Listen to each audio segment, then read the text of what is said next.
İmtahan sənin üçün vacibdir, amma səndən daha vacib deyil. Sənin gələcəyin üçün vacibdir, amma sənin gələcəyindən daha vacib deyil.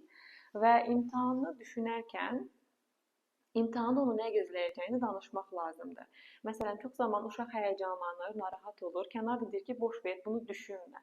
Əslində düşünməmək çıxış yolu deyil, ondan qaçmaqdır və bu zaman elə ən son işlədiyim pasientdə də gördüm ki, psixosomatikasına təsir edir. Ürək bulanma, əsmə, titrəmə və bu kimi artıq fizioloji reaksiyalar bədən verməyə başlayır. Çünki sən onu qəbul etmədiyin zaman, kənarlaşdırdığın zaman bədən reaksiya verməyə başlayır. Çünki bu sənin üçün yenidir.